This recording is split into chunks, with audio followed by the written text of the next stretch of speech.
Ho ampitomboana mandrakariva ho aminareo any ry havana ny fahasoavana sy ny fiadanana avy amin'ilay Andriamanitra ray sy Jesoa Kristy tompo ny finoantsika. Amen. Nde mbola hiaraka hivavaka isika ry havako. Andriamanitra dia mbola misaotra sy mideranao indray izahay. Eny amin'ny fonay manontolo, ny sainay manontolo, ny fanahinay manontolo, ny ahatsiarovanay, ny fitiavana lehibe sy ny famondram-po tsy misy fetra.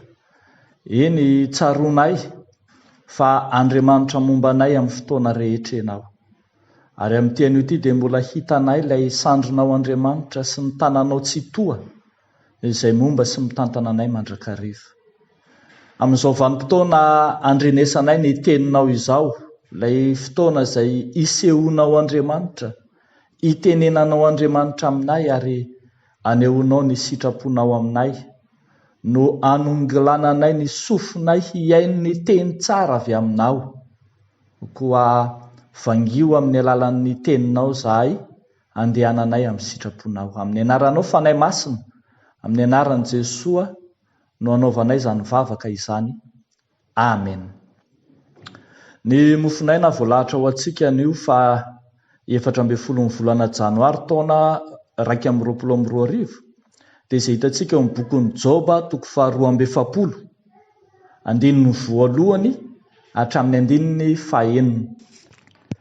Joba toko faharoa amby efapolo, andininy voalohany hatramin'ny fahaenina. Vakina amin'ny anaran'i Jesoa manao hoe: ary Joba dia namaly an'i Jehovah ka nanao hoe: fantatro fa hainao avokoa ny zavatra rehetra, ary tsy azo ferana ny fisainanao. Iza no mahatakona ny fisainanao amin'ny tsy fahalalana? Koa dia ny laza izay tsy fantatro aho dia zava-mahagaga loatra amiko izay tsy takatry ny saiko. Mifona aminao aho, mihaino fa hiteny aho, hanontany anao aho ka ampahafantaro. Fandrenesan'ny sofina ihany no nandrenesako anao, fa ankehitriny izao kosa dia ny masoko no mahita anao, koa dia miaiky sy mibebaka eo amin'ny vovoka sy ny lavenona aho.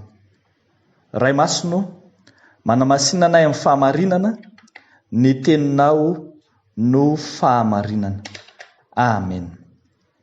Ry havako malala ao amin'ny tompo, eo anatrehan'ny fahorim-piainana izay nahazo an'i Joba mpanompon'Andriamanitra,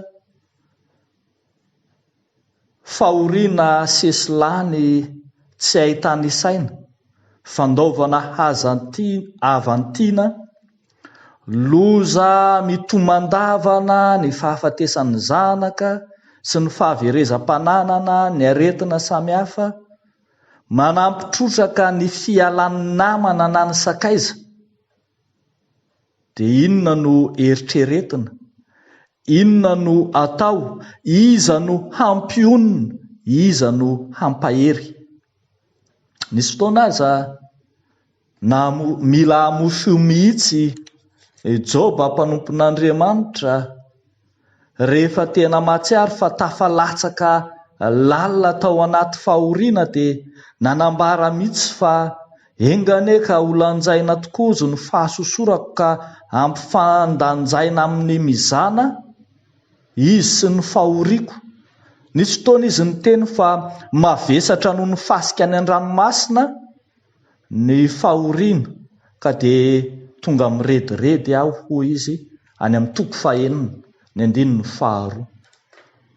Reo namana izay nantenaina indray, araka voalaza teo, nanampitrotraka, nantenaina hanirina vao maika nampivandravandra, ka izany aza no taona hatonga ny Joba hiteny any amin'ny toko fahaenina ambin'ny folo, ny andininy faharoa manao hoe: mpampionina mahasorosorena foana ianareo rehetra, fa efa tapitra ve ny bedibedy foana anareo? Mpampionina mahasorosorena sy mpanao bedibedy foana ireo ka tsy ahitana ny tena fitsarana. Eo anatrehan'izany indrindra ry havako, dia tsapany Joba fa ao amin'Andriamanitra ihany ao amin'Andriamanitra irery. Iny Andriamanitra ihany no fanantenana ho azy.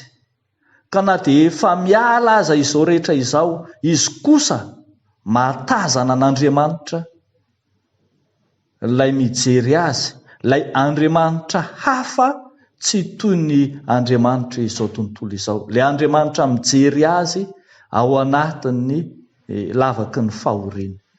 Dia miavaka tokoa Andriamanitra Joba, ary izany no andeha ho zaraina amintsika, manao hoe Andriamanitra miavaka.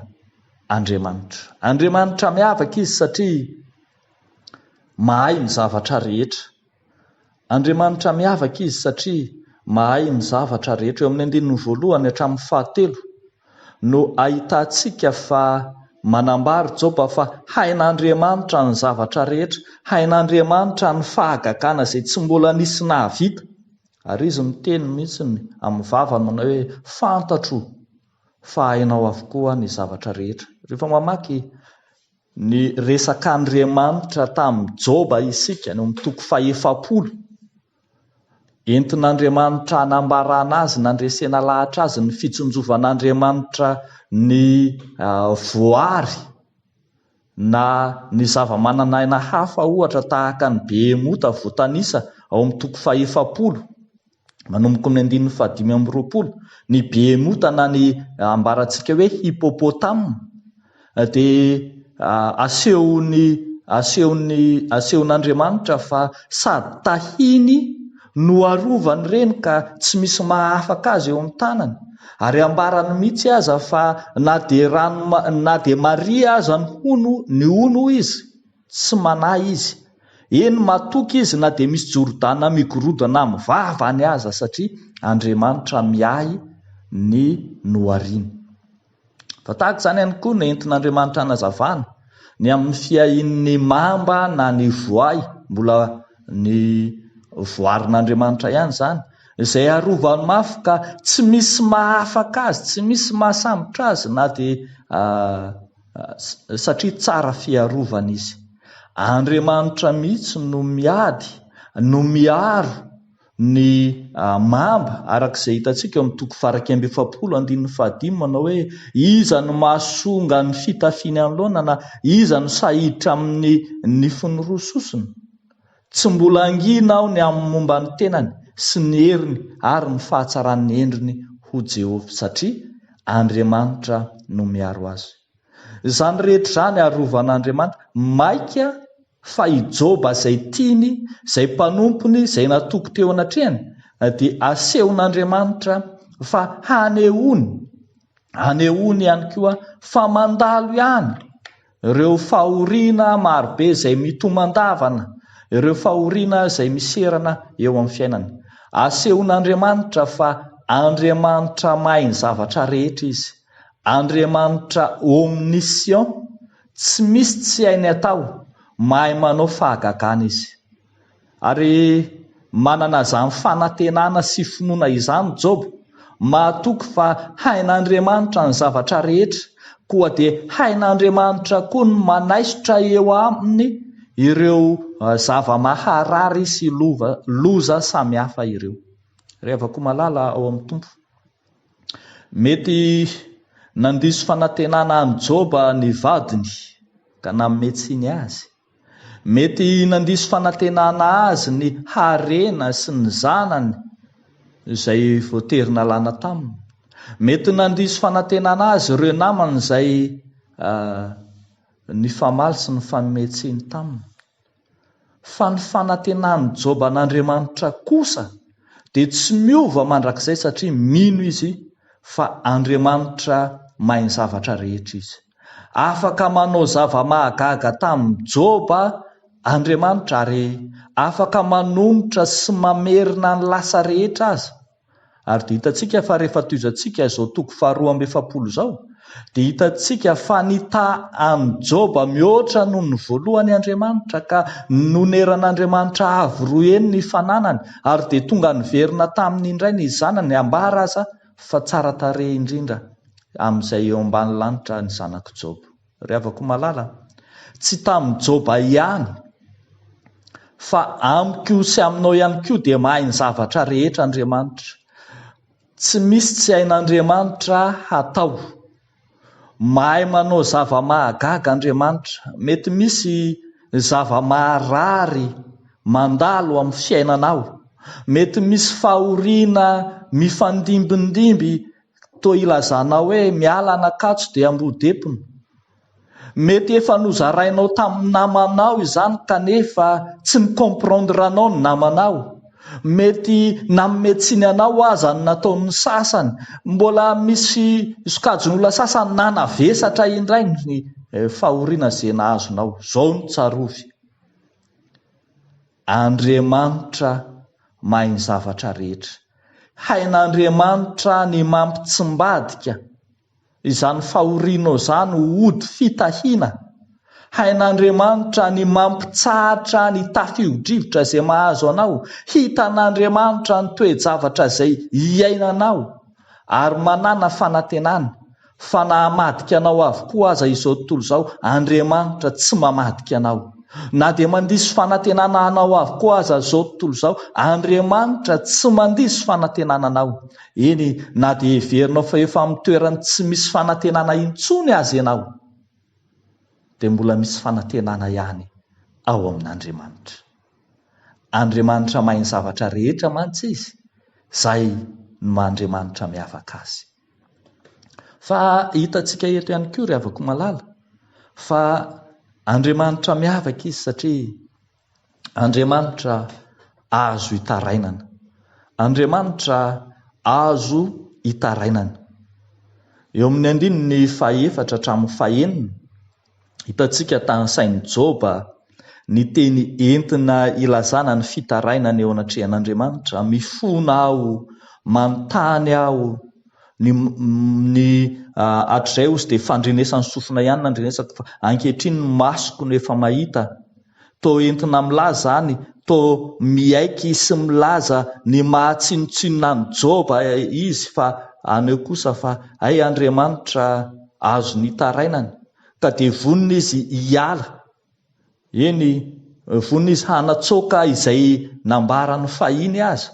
Ary ity antsoiny hoe miaiky sy mibebaka ity no endrika anehoan'ny Joba. Fananenina ny amin'izay nambarana izy, fa vonona kosa hijery sy andray ny fandraisan'Andriamanitra azy. Ny tena marina manko ry havako malala dia tena hitantsika taratreto. Tsy ilay ezaka ataon'ny Joba hifandray amin'Andriamanitra akory, fa ny marina kokoa ilay ezaka ataon'Andriamanitra manakaiky an'i Joba. Ilay ezaka anehoana fa afaka mifandray akaiky amin'ny mpanompony izy, toy ny olona miara-monina amintsika, olona miara-monina mihitsy no indro Andriamanitra manakaiky an'i Joba. Ary moa tsy izany tokoa va no nataon'Andriamanitra tamin'ny alalan'i Jesosy Kristy, ilay Jesosy Imanoela, na amintsika Andriamanitra, na ilay teny tonga nofo, ilay teny tonga olombelona, ilay Andriamanitra tonga olombelona, dia ilay Andriamanitra manakaiky antsika, azontsika hifandraisana, azontsika hitarainana amin'ny toe-javatra rehetra izay misy antsika. Miavaka ny Andriamanitra ny Kristianina satria Andriamanitra afaka miara-monina amin'ny olona izy, afaka mahatsapa ny fisentony fo sy ny alahelo izay mahazo ny zanak'olombelona izy. Nisy fotoana ry anie ry havana, i Jesosy mihitsy ho fampaherezana ireo namany, dia nisy fotoana i Jesosy mihitsy niara-nitomany, niara-nalahelo entina ampionina ireo nanam-pahoriana izay navesatry ny ranomaso ka tonga niara-ny zaka ny fahoriana taminy. Ary dia toko lehibe ho antsika koa izany, hahatsapantsika fa ay Andriamanitra izay vavahantsika dia Andriamanitra azo hitarainana, Andriamanitra azo iarahana monina, Andriamanitra afaka miara-belona amintsika. Mahazo toky izay rehetra ao anaty fahoriana, ao anaty alahelo, ao anaty mitambesatra, ao anatin'ny zavatra maharary samihafa satria tsy irery ianao, tsy irery ianao fa afaka mitaraina amin'Andriamanitra. Andriamanitra azo hitarainana amin'ny fotoana rehetra mantsy izy. Hahatsapanao fa ny adinao dia adin'izy Andriamanitra, ny fahorianao dia fahorian'izy Andriamanitra, ny mavesatra aminao dia mavesatra amin'izy Andriamanitra. Ary ho hitantsika taratra ilay Andriamanitra, ilay Jesoa, ilay sakaiza tsy mety mandao, araka ny teniny hoe tsy andao anao na hahafoy anao akory aho. Misy hira izay fihirantsika izay koa milaza izany, manao hoe raha ny olona mety mandao anao, Jesoa ny tsy mandao, Jesoa anay. Rehefa koa malala ho mitompo, miavaka Andriamanitra amin'ny ny fanekeny hiara-belona amintsika, fa mahazo tombony lehibe amin'izany isika, manamaivana ny fahoriantsika sy ny alahelo-tsika, ny fahafantarantsika fa eo akaikintsika Andriamanitra, miaraka amintsika Andriamanitra, miara-mizaka izay mavesatra amintsika Andriamanitra. Dia mahazo toky isika ry havako amin'ny alalan'izao tenin'Andriamanitra ny tarafina atao amin'ny tantaran'i Joba izao, fa na dia avo mandifitra tsika aza ny zava-maharary, na dia mavesatra noho ny fasika eny an-dranomasina, araka izay nolazain'i Joba azy aza, dia manana fanantenana kosa izy, fa ao amin'Andriamanitra dia maivana ny diany. Dia mampahery antsika rehetra izay tsy alampahoriana, izay sosoana alahelo, izay vesaran'ny adiny fiainana, fa momba antsika Andriamanitra. Dia ho an'Andriamanitra irery ihany ny voninahitra. Amen. Hivavaka isika. Jesoa, misaotra anao zahay, misaotra anao zahay manaiky teny aminay, mampahery anay, ary indrindra atsapahanay fa tsy miady irery izahay, fa eo ianao, mampionona sy mampahery, mampitraka anay ianao. Misaotra anao zahay Tompo noho ny fahatakaranay, fa ianao Andriamanitra dia miara-monina aminay amin'ny zavatra rehetra, amin'ny fotoana rehetra. Misaotra anao zahay fa tsapanay, fa afaka miara-dalàna aminay ianao. Entinay mba afaka eo natrehanao ireo izay tsy mahatraka eo amin'ny fiainana, ireo izay mitanondrika, ireo izay eny tsy mahatsiaro akory na ianao Andriamanitra aza, dia ianao hijery azy ireny, hahakasika ny fony, handray azy amin'ny fonao be fiantra. Ataonay sy angatahanay amin'ny anaran'i Jesosy Kristy be fiantra izany vavaka izany, ho anao ny dera sy ny laza ny voninahitra. Amen.